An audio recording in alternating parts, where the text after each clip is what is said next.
Welcome to Spill the Sustainability, the podcast where we spill the tea on the hottest and most controversial topics in the industry over a cup of tea. We're back! We are back after a little break, 3 weeks. 3-week break from recording, which we both needed because we realised we've been going since January, which is a really long time. I'm just going to put this on the floor, guys. Since January, which is a really long time. And like 15 episodes or something ridiculous. I know. And that we really enjoy it, but we definitely need a little bit of time because we're going to try and keep doing it whilst we're both on holiday, and we're both like, let's just let's do what we preach and slow down for a second. Yeah, and just like take a moment because it is a lot. Like we do all the production ourselves and all the editing ourselves. Yeah. And when you're trying to have a holiday, you just want to have a holiday. And I think me and Izzy both have the ability to be a little bit workaholic. Yeah. Yes. So I think it was good to I think you're actually worse than me. Really? Yeah, because you work weekends. Yeah, I just can't help it. Whereas I'm like, no. I feel really a deep guilt if I'm not doing something that's to do with work. Really? Capitalist mindset has got to me, guys. Sorry, what can I say? Oh, should we start with our usual, what you're drinking? I'm drinking a little grind matcha, and I have to rate it, guys, really highly. I think that matcha can be really bad sometimes if it's not ceremonial grade. And any matcha drinkers will know there was actually a national matcha shortage the past couple months. So it was really hard to get good matcha at my local place. Anyway, they were saying there was a national shortage. So grind, well done. This is delicious. We love grind. Whip whip. I'm literally having a coffee. I feel like that's all I drink. Cheers. Yeah, weirdly, you've got a lot of matcha, but I've never actually seen you drink it. I do drink it. Okay, I think it's because I grew up drinking green tea with dim sum and just like dinners and stuff. So having like a matcha latte feels really weird because traditionally we would never put milk with green tea, and matcha is literally just grinded up green tea leaves. You know what I've been wanting to try, and you should try a matcha tonic. It's not alcohol, but it's like like a spritz with matcha. Yeah. Oh, no, that I could get behind. Yeah, I really want to try. I'm one. like I was gonna say a hoe for a spritz, which I am sorry. Yeah, I really want to try it. It sounds really, really good. Okay, I'm gonna have to try that. Get some tonic water. Yeah, and I think you just put like ice, matcha, and maybe some like honey, I guess, if you wanted to. Sounds really good though. That sounds so good. But I'm glad to be back, actually. I know, it kind of feels weird. Yeah, I know, we're out of the routine of it, and I feel like so much has happened personally, and... What's personally happened to me? I don't know. You've been to 2 concerts. Oh yeah, I go to... Summer is like, I'm just love concerts. Yeah. It's my version of a night out because I hate nights out. And I just think they're really good fun. But you've been to Croatia. Yeah, I went to Croatia. It was really nice. I like really needed it. I just didn't do anything. You literally you worked so hard. You literally said to me, Izzy, I'm going to work really hard so that when I get to Croatia, I can just like exist. But what happened actually as a result of that is that I went to Croatia for a week, and it was really, really relaxing and nice, and I didn't like do anything. But then I was exhausted the week that I got back, and I actually will say it's just this past week that I've actually feel like I'm feeling a little bit better. That's normal. I feel like burnout. I feel like if you're a content creator, we are expected to just create a freelancer. Yeah, freelance as well. But with content creators, you're expected to show up online all the time.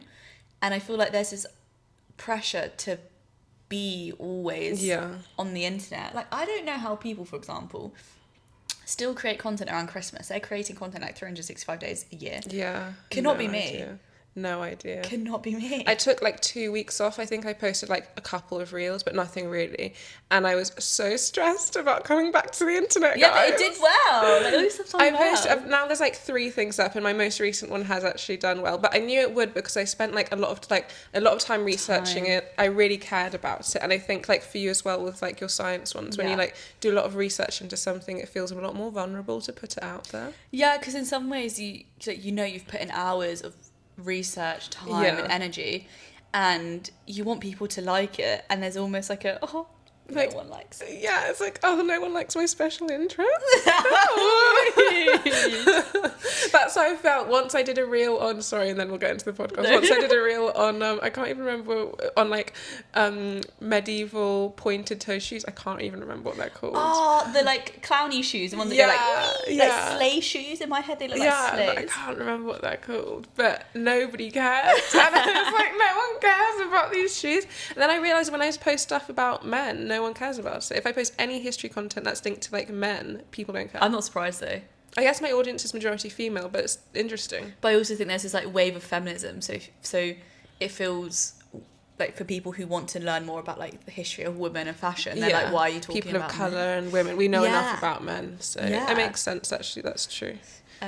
But this episode is a bit of a weird one. I want to call it recession dressing. Yeah, like recession. Yeah, recession. Everyone's obsessed with recession core. We're going to talk about it. Yeah, like I think it's a whole aesthetic. Like if you look at a load of the different magazines, they're talking about Hemline. So we're going to talk about the Hemline Index. They're talking about sort of the resurgence of like Y2K nostalgia fashion, which I all think comes from like comfort. Yeah. Because of the times we're in. Yeah. And we're going to talk about...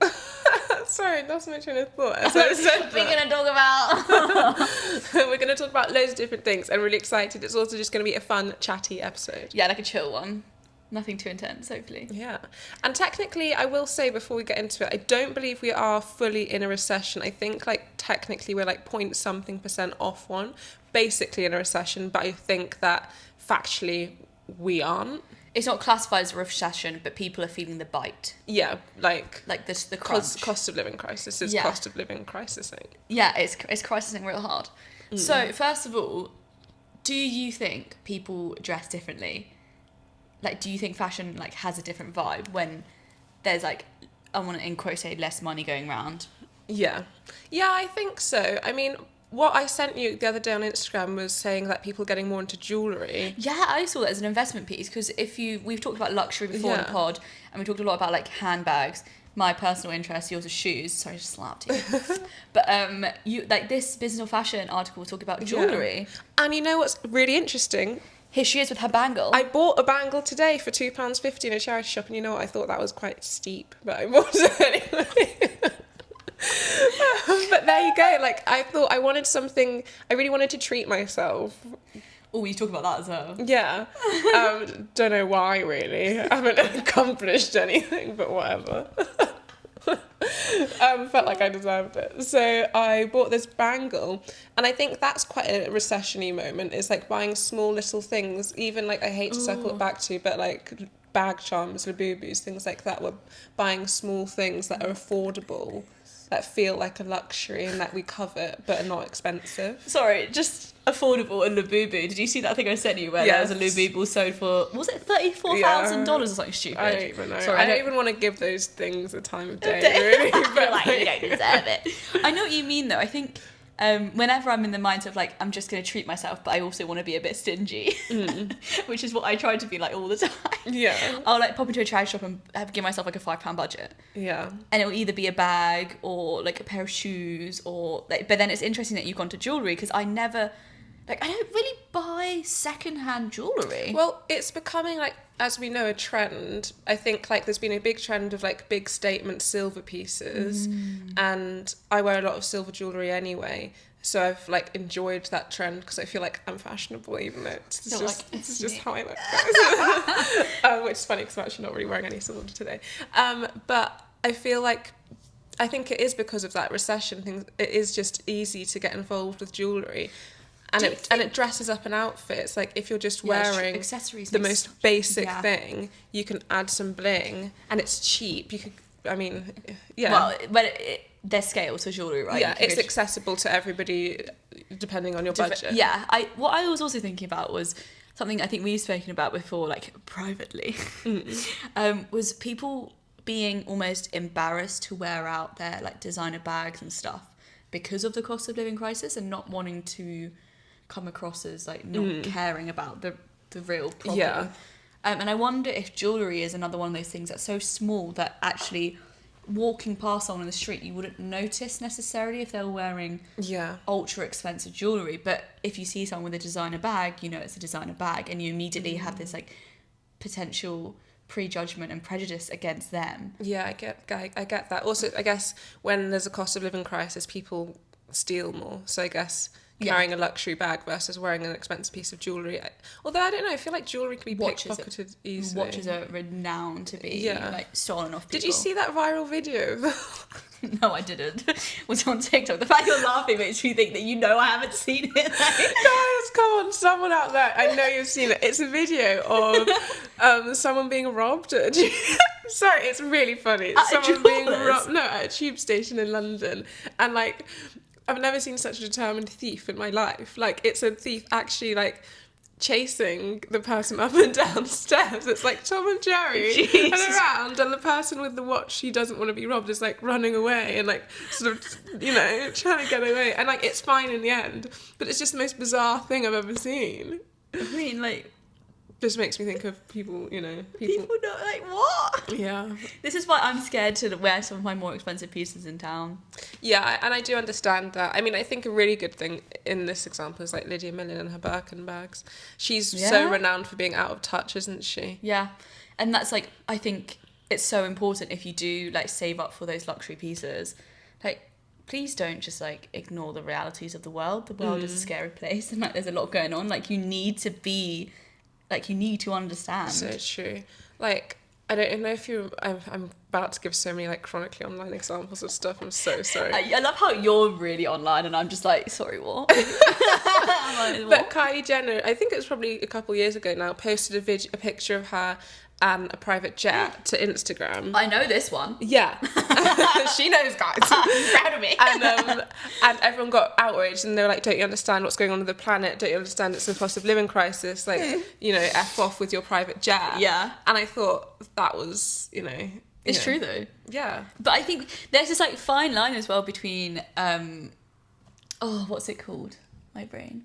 Aspirational and just like out of touch. Yeah, and that was just giving out of touch. That's just giving out of touch. Like, no, it's like, calm down, honey. Yeah. But I don't know, I think recession fashion I actually think is way more interesting, because I think people get really creative. I was literally about to say that. Like, completely agree. You know, when people charity shops we talk about charity shops all the bloody time because we're obsessed with them, but they're a place that I think allows people to experiment. And it was something that Lottie did a really nice post with Farah for Pride Month, and she was saying to me how charity shops helped her find her personal style, and I feel like that's kind of the same when you have to, like, when you're in a recession and you want to save money and you want to go to a charity shop, but you want to dress well and you want to like experiment with your style. It just brings out creativity. I think you're so right. I think having, you know, boundaries around fashion forces you to be more creative. Yeah. I think it's so true. And I mean, I feel that. I think that as I've like got more money, as I've got older, my fashion has definitely got like maybe less interesting, because when I was a teenager I was like bleach dyeing things, tie dyeing things, upcycling things. Like, my mum was not going to be like, yeah, go and buy that. Like, I was growing so quickly, there's no point. So I was like getting hand-me-downs from my sister. I remember we got fabric markers and like, you know. Yeah, I love that. Did some tops. I did tie-dye parties as a kid. Yeah. Like, as a 15-year-old, I literally got all my friends to come round. I bought loads of stuff from a charity shop. I got everyone to pick some items of clothing, and we just tie-dyed everything. So fun. And it was like so much fun. And even now, like, I love dyeing clothes. I feel like I have done a few. I actually have a few things I want to dye. I just think it's fun. It's like creative, but also a fun way to like have a hobby on a budget. Yeah. I think it's true during cost of living crisis times. I think doing stuff like that gives you the freedom to experiment, to have fun, and to like get new clothes, but and also community dye baths, for example. That's a really good thing. Community dye It's like, I haven't seen them in London, but I see them a lot in New York and LA, which is where like a community, I guess, of people will like come together and like bring their clothes and like all dye a big batch of stuff in one go. That's so cool. I think it's really cool. Maybe we should do that. Yeah, community dye bath. It'd be really fun. As an event. Yeah. But bleach dyeing was also really fun. My sister bleach dyed a pair of jeans, I think, when she was about 17 and wore them up until she was probably about 24. Yeah, but I love that. That's iconic. Yeah, they were cool. Yeah, that is iconic. Yeah. I remember there was this girl in lockdown. She was tie-dyeing tracky bottoms and jeans, and people were sending her their old jeans to tie-dye. Oh, that's really to make cool. into like really cool, like marbled, colourful jeans. Wow. I feel like lockdown was another time people got really creative with fashion, actually. I think it's interesting. I feel like often humans, when they haven't got any other choice or anything, or like either when they haven't got any other choice or when they've got all the money in the world and have the ability to like really choose, always go back to creating and like arts. And I feel like when you can't afford to go out in the same way that we once did, doing these home crafts and hobbies is so much fun. Yeah, I agree. And also there's this like thrill. I feel like me and you've recently been going on a bit of a vintage, like, no comment, especially you. You've been particularly bad. With my little treat that I needed after I bought this, it comes with a matching skirt. Can you like face forward so everyone can see it? This is, I think it's beautiful. It's absolutely stunning. It's vintage. We checked the label, made in France. Yeah. I think it's really Vivienne Westwoody. It's probably also before her time. Also very Edwardian. That's what I liked about it. I love the neckline. But there's a thrill in finding these items secondhand. And it was, what, a tenner, this cohort? No. Oh. £18. £18 is still good for a top and skirt, I think. Yeah, it's just the way I was like, oh. For me, it was quite an expensive vintage purchase. Yeah, you're like £10 or less. Sorry, all I think about is you drunk buying that white fur coat. That was a dark moment of I've never worn it. I don't know what to do about it. Message me saying, Izzy just bought this white fur coat, and I was like, okay. And the next morning, you literally forgot. It was so funny. I was like, how's your coat? And you're like, what coat? That one you ordered last night when you were drunk. That's actually my worst ever vintage purchase. Like, genuinely. I think... Oh, it's so good. It's a really... Okay, don't get me wrong. Dye it. It's a nice coat. It's just, like, completely wrong for me. Like, it does not make sense in my wardrobe at all. I don't know who I thought I was. In winter... I'd wear a coat. Well, you can have it. I think I often get carried away with winter of like wanting to be like sort of sexy, like Eastern European, sort of Slavic lady with like her fur hat, fur coat. And then I'm like, Rosie, this is not you. Like, you're so far from a Slavic woman. Like, it's actually funny. Like, I eat like an Eastern European grandma, but that's as far as it goes. I feel like when you're in the I want to say a vintage hound, but is that even the right word? Hound? Yeah, like, because hounds like run off. Like, you're really in it. Like almost aggressively like on the chase. Yeah. Like, I feel like there's something about that's either amazing or goddamn awful. Yeah. And you either find some incredible stuff or some really rubbish stuff. But I also love looking on Depop for other bits. I feel like that's where you find your curated, like, designery secondhand stuff. But I will say, like, designer and recession fashion don't go hand in hand, but you found some really nice stuff on there. Yeah, as well. I think maybe it didn't used to go hand in hand. Like, back in the day, I don't think designer stuff was so accessible secondhand, but I think now there's so much of it, and like things like Depop exist, we can get to it so easy. Like, I bought some Miu Miu sunglasses, which I guess weren't like in the grand scale of life cheap, but they're an accessible price. And I think you could, I mean, I found some Prada heels for super cheap. I think literally like for £12 once. On like, Depop? Yes! Which is crazy. Like 12 quid. Yeah. I want them to bring back that feature on Depop of swapping. When it first became a thing, you could swap stuff on Depop, and it was so good. Yes. And I feel like that would be amazing. That'd be amazing. I do use that. I do use Depop a lot, though, for finding, like, curated vintage. Yeah. I feel like that is the place to go. Yeah, I think it's easier to... Well, other sites are just chaotic, whereas I feel like Depop's like, that is what it's made for. Like, there's so many good curated stuff on there. And I feel like if you're starting the secondhand journey because you want to save money, you don't want to buy on the high street, but you want curated stuff, Depop's your gal. I completely agree. But going back to recession, I think that also, for me, I've become more interested in makeup.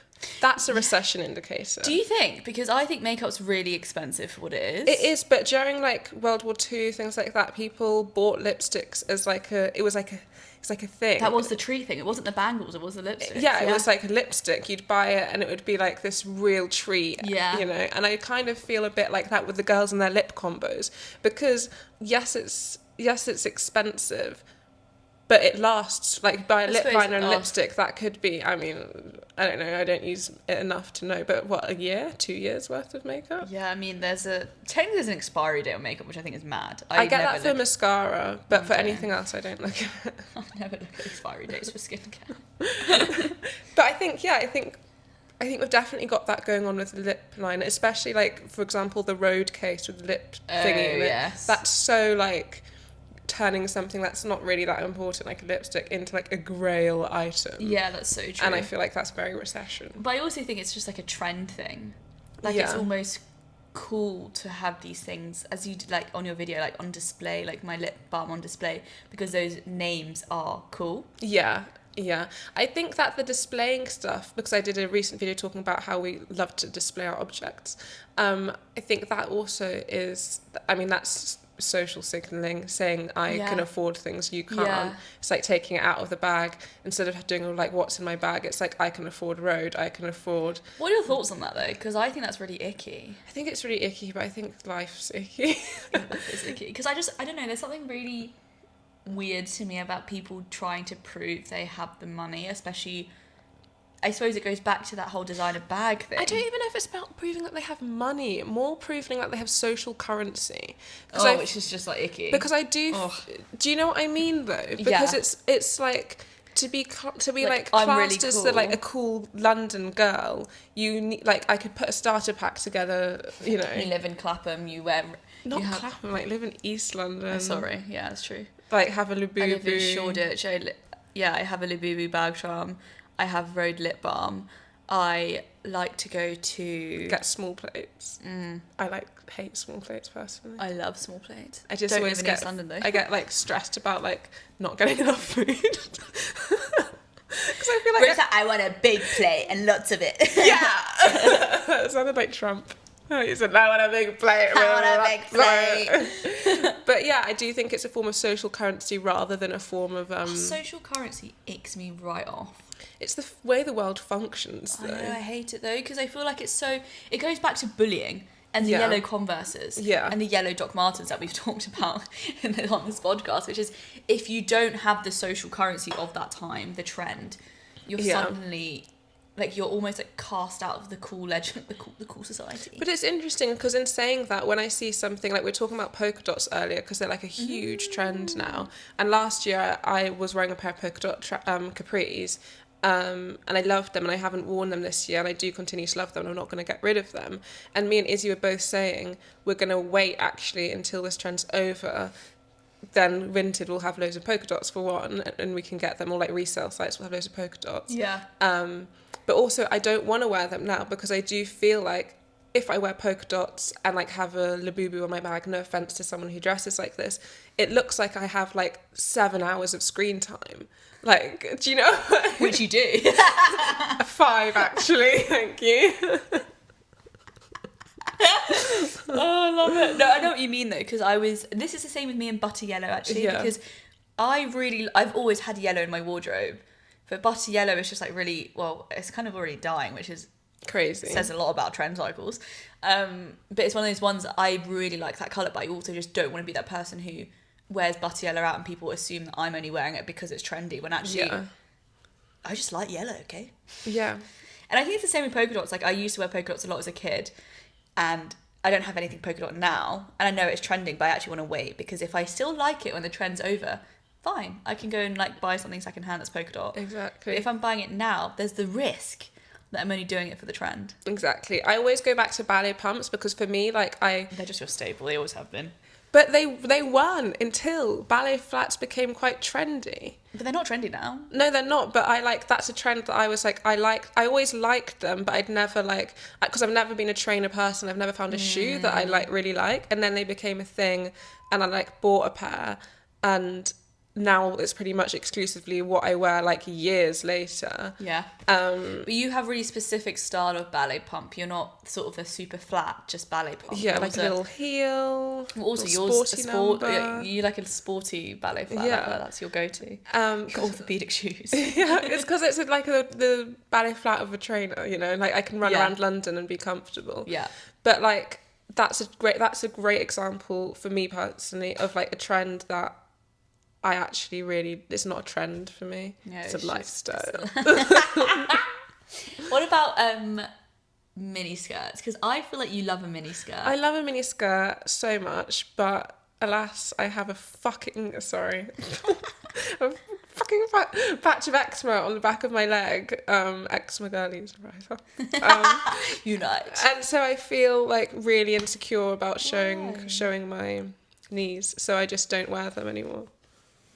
It's on the back of my knee. Oh, I'm trying to unveil the little. I don't mind it sometimes. Like when I was on holiday, I was fine with it, and like it depends. But like I don't feel like confident to like step out the house in a really short skirt or like mini shorts because of it, which is like really sad actually.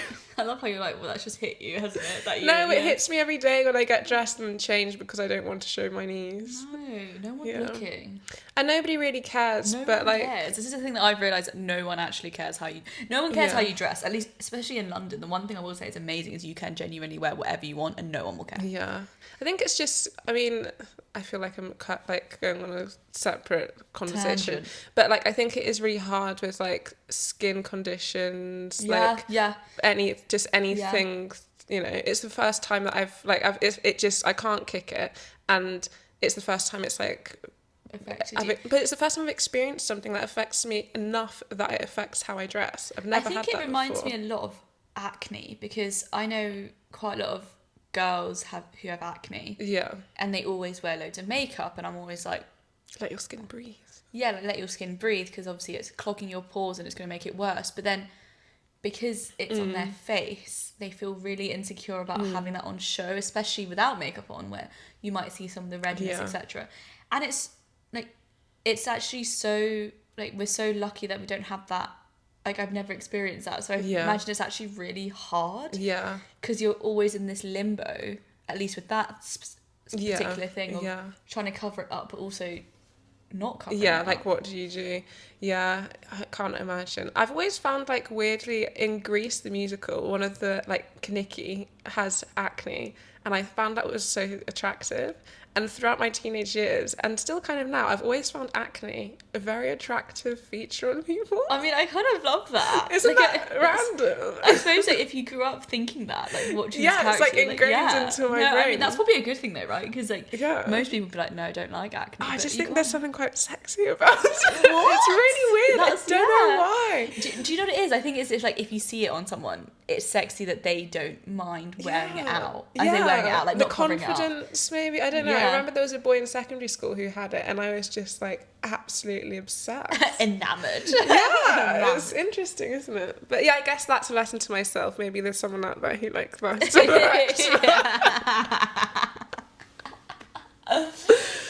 Okay, I want to talk about the Hemline Index, because we were talking about mini skirts, and I feel like it's a must when we talk about recession fashion. Yeah, it's important to say before we talk about this, it is theory, not fact. Yeah. A very interesting theory, but like not a fact.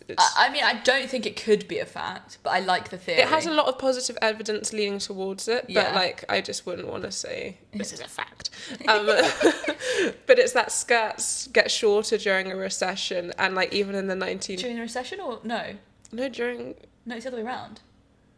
They're shorter, not in recession. Yes, thank you. Sorry. I was like, what have I said? Yeah, skirts get shorter when, like, the... Economic boom. Yeah, like 1920s, even 1960s again, they get shorter. Mary Quant's mini skirt. Yeah, 2000s. And then, like, 70s, there was, like, financial crisis. I don't know what it was. Yeah, the Great Depression. In the 1970s?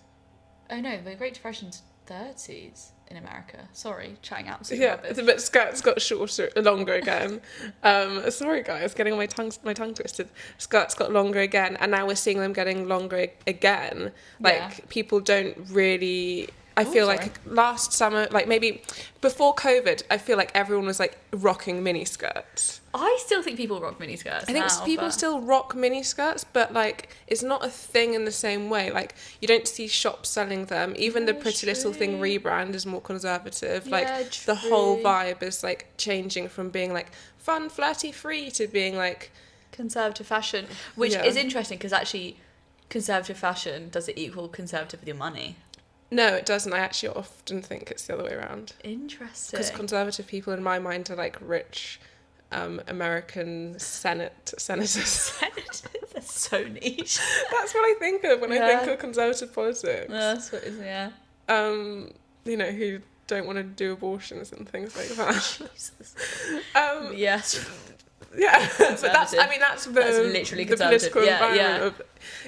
But I think it is. I think we are seeing that now with like skirts getting longer. Even what you're wearing is long. I feel like I personally have like got a bigger collection of maxi skirts now. That's really interesting because you've always worn for as long as I've known you, you've always been a mini skirt. But I actually haven't seen you wear a mini skirt this year yet. Exactly. It's also things of like busting your things to the top. That's meant to be like a bit of a recession indicator, becoming more modest. Wow. And we all know that's the thing. Yeah. Wow. It's interesting how it shifts. I guess like just like a random thought. I wonder if it's got to do with also wanting to be less sexy because no one wants to have any babies because everyone's broke. Wow, that was so deep. Profound. I don't know. It's because I was listening to... I suppose, yeah, because having kids is really expensive. Yeah, so. No one can afford that. Because it's true. And I don't know, I think like no one has time to be sexy like now. I think I know what it is. I think it's the short mini skirts are showing a bit more skin is like, as you said, fun, flirty, sexy. But actually, people need to be serious. Yeah. Because they're worried about money. They're worried about money, and obviously like world events happening right now, which is awful. Like there's so much going on that we don't have the energy. And if you're acting fun, flirty, and silly, are you actually down aware to earth? of what's happening? Exactly. Yeah. Are you just being ignorant to the world? And that's not to say you can't wear a mini skirt and be serious. Yeah, that's what I'm saying. But yes, climate change. Yeah. Camera can't cope. But it's not saying that you can't wear a mini skirt and still be serious. We've all watched Legally Blonde.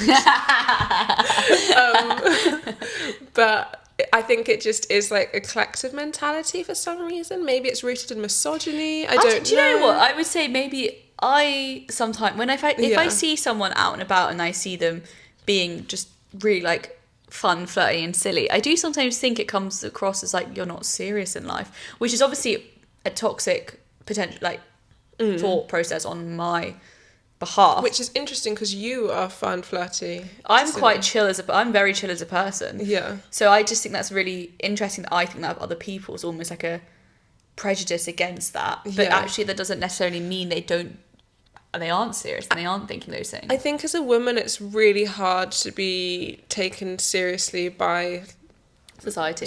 Well, we were actually talking about this today. We were looking at sort of Instagram accounts, weren't we? And we were talking about sort of how do you portray yourself online as someone who's like fun, silly, sexy, without coming across as narcissistic and out of touch, and that's a really fine line. How do I show that I'm a multifaceted woman without being like slut shamed or like told I'm like being way too modest or that I'm ignorant or like it's really complicated, and it's actually like interesting that I, as someone who's very chill, think of that as other people, which I think is obviously like that's a thing I need to think about. I think it's a thing collectively we need to think about, like as a whole society.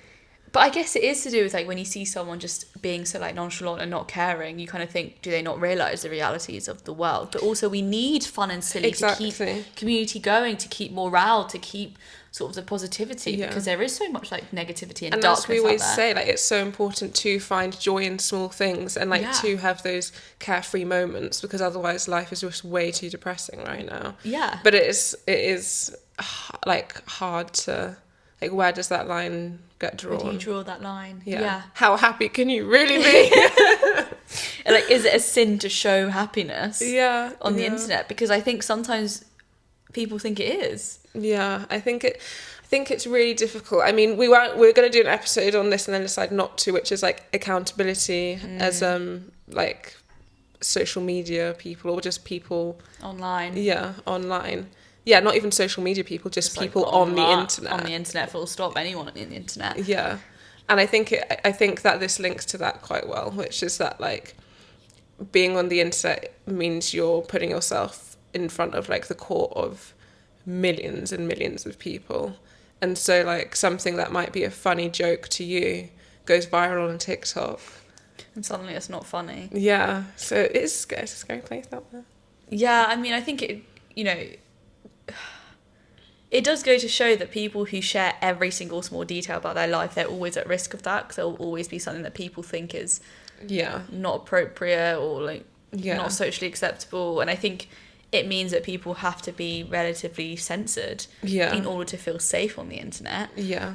And sharing their views like all types of views across all the board. Like you will get hate for either way. Yeah, like on our last episode when we were talking about like the boundaries of secondhand fashion, one of our friends like messaged us afterwards like, Rosie, I can't believe you need to wash your clothes before you wear them. And I thought, oh my gosh, I've just been so vulnerable on the internet. and now look what's happening. But you know what? It was a good lesson, because guess what, Liz? I've actually washed this. I bought it on Vinted and the first thing I did was wash it. I'm so proud You shamed me into listening and into washing my clothes. Well, does it feel better now that you washed it? Feels the same. No, it feels cleaner. Say it feels cleaner. Oh yeah, guys, it feels so clean. Okay, I'm so glad. Yeah. It made me laugh. I bought the secondhand sandals I bought with you. And as soon as I got home, I anti-backed the sole, and I just thought, Rosie, I hope you're anti-backing the soles of your shoes. You know, I actually have been, because my feet stink because of wearing ballet flats in the summer. Like I bought a deodorant just a few days ago specifically for my feet. I've heard people do this and I'm like, wow, guys. Yeah, because if you're walking around London the whole day in like a 30 degrees with your shoes enclosed, stinky. Yeah, exactly, and it's humiliating. Yeah, well, you take your shoes off and you're like, yeah. I took them off at a picnic the other day and I was like, they smell like Doritos. They smell like Doritos. Was this your garden party? Yeah, nobody else noticed though. Apart from you. And maybe they were being polite.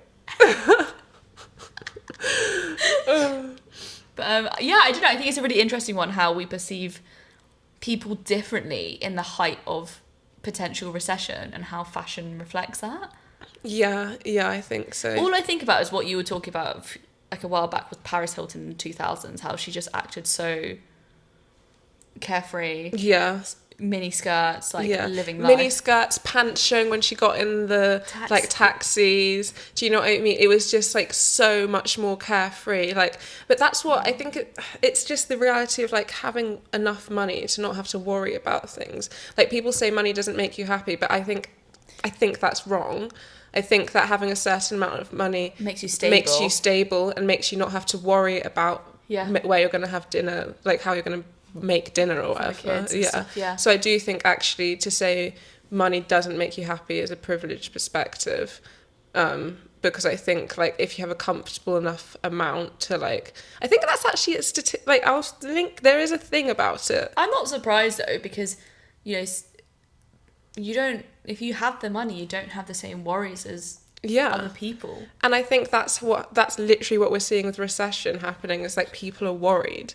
Like people are just inherently like worried. You can't buy an extra 2 drinks in the pub because you need to pay your bus fare. Things like that. Get home. Yeah. So people there's just like an underlying thing of like, oh, let me just transfer money from my savings account into my Monzo. That's such a mood. Like that is such a mood. That's literally me. And so we're not just tapping away and like getting drunk and doing drugs in a bathroom. Someone said something really weird. Oh, Cameron's fully just gone to bed. Like just shut up. I went up to Liverpool to visit a friend. Because she was having a night out, and I got a taxi from the train station to the hotel, which is fair enough. I could have walked, but I just was too sleepy. That's on me. And the taxi driver was acting so strange. He was like, all you southerners just tap away your cards. We don't really have any like mixing of different races up here. What? And I was just in the car like, I really don't like this conversation. Because what he was trying, and he was like, yeah, everyone here uses cash because like... Cash is king. Well, it's also... No, he was like, just because like life is harder, so we get paid in cash and you just like use your cash. Oh. And I was like, I understand that like the north-south divide in the UK is actually a thing. There's a massive financial difference between the north and south. People in the north often like they are hit harder by all of these things, by cost of living crisis. And I actually felt really sad for him. I was like, yeah, you're right. Like it's a much tougher life up here. But also I thought it was really mean for him to assume that every southerner just taps away. But it's also the thing of like I've recently in London met like a huge amount of very wealthy northerners who like pretend that they're not wealthy through just having northern accents, and then you find out like they'll go home and they'll post a video of their like swimming pool and things like that. People from uni, like there's a lot of really wealthy northerners who like I think do you know what I mean? It's one of those things like there's people who are from low-income backgrounds here as well. Yeah, well, London's a tough place to live in. Yeah. But it was very uncomfortable because he was asking me like, oh, where do you live? And I said, you know, where I lived and stuff like that. And he was like, oh, so rich down there. And I was just like, I don't really know what to say because like, yeah, it's a wealthy area, I suppose, but also it doesn't mean everyone who lives here has loads of money. What my ex's mum said something to me once, and it'll always stick with me. She was like, because they had like a cute little house in quite a fancy area, and she was like, you should just buy the nicest, not buy or like live in the house on the best street. Yeah, and classic. I love that. I'd never heard it before until she said it. And I was like, oh. Because basically it essentially means postcode wise as well, it's for enrollment into schools, jobs, things like that actually makes a difference. Yeah, but it also means that like you can do that house up and you'll get more return on your money because of where it is. But even just renting and stuff, like for kids and things, it's better apparently. Yeah, which makes sense rather than buying like the biggest house in like the worst neighbourhood. But it's just like that, I don't know, that really made me feel weird. I felt kind of uncomfortable in that car because I felt, and when he was talking about like, we don't really have like races mixing up here and stuff like that. That's a really weird thing to say. Was he white? Yeah, and I was like, what does that even mean? Like, what? Basically, he was saying that like people live in their different factions, and I feel like in London we have such an amazing community and like mixed together. Yeah, like we just like all lovely like coexist together with all our different ethnicities and cultures. Whereas up there, he said they don't really. They just felt really uncomfortable. I was like, okay. I wonder if that's true or just his experience. If you're from the north, can you let us know? Yeah. I'm just genuinely intrigued because London is just a massive melting pot of everything. That's like London's an anomaly, like in the world. Yeah, it's true.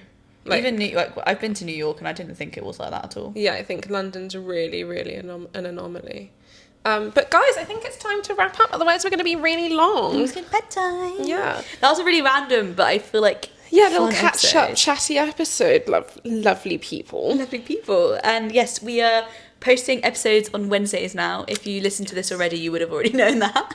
Yes, yeah. But we're posting episodes on Wednesday now because apparently that's the best day to post podcast episodes. Exactly. So now will be your Wednesday morning commute listen. Yeah, just your Wednesday treat. Yeah. And we'll be back next week as always. Thank you for listening to this week's episode. If you want to see more from us, you can follow us on socials at Rosie O'Kocha and Izzy Manuel. Bye!